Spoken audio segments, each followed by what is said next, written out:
the images that have come out, the demonstration, the size of demonstrations that have been taking place. By the way, there was a very large pro-Israel demonstration yesterday, but it reminded me of political party in Pakistan.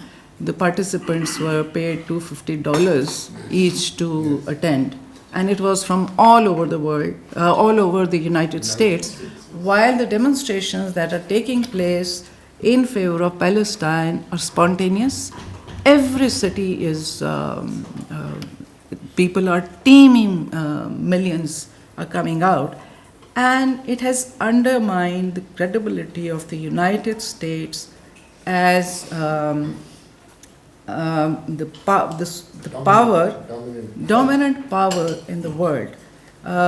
It has created further fissures within the US society where there were already, now it's not just the Muslims, Arabs or Muslims, it's the Latinos, it's the African Americans, it's the Orthodox Jews, it's the younger Jews generally, who are all coming out against the US policy. And Biden administration and the Democratic Party, although both the parties, in order to retain the support of AIPAC and Jewish, I won't call them Jewish, I prefer the term Zionist lobbies, because they are themselves Zionists, these politicians, of support of the powerful Zionist lobby.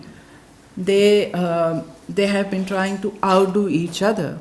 But the shameless way in which Biden has parroted the absurd Israeli narrative, 40 beheaded babies and raping of women and other stuff that has been said, and even justifying the attack on hospitals in the Gaza Strip, it has not done US a favor.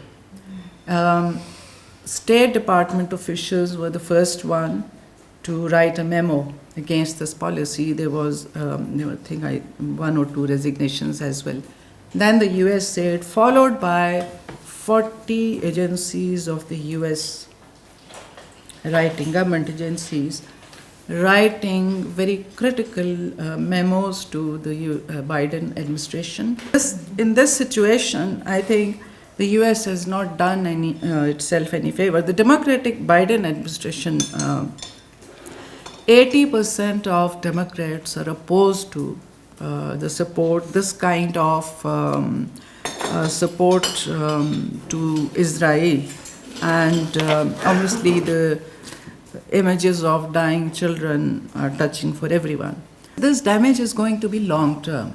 It's not, because it has undermined the US narrative about democracy and human rights and freedom of expression and all that. The plank on which the US stood and opposed Russia, the Soviet Union first, and now China. Abused everybody. Exactly. So that stands exposed not just to the world, people around the world by and large knew, but to the US public as well.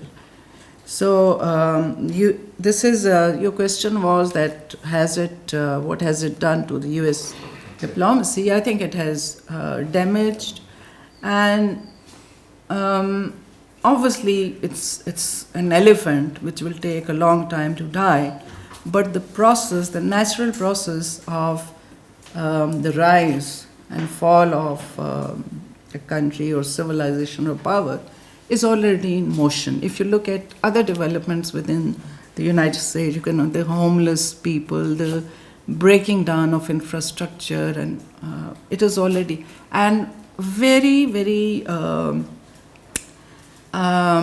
cantankerous debate between various groups in the US, the African Americans, the Latinos, and right and left divide. That is also, it's bordering on berserk.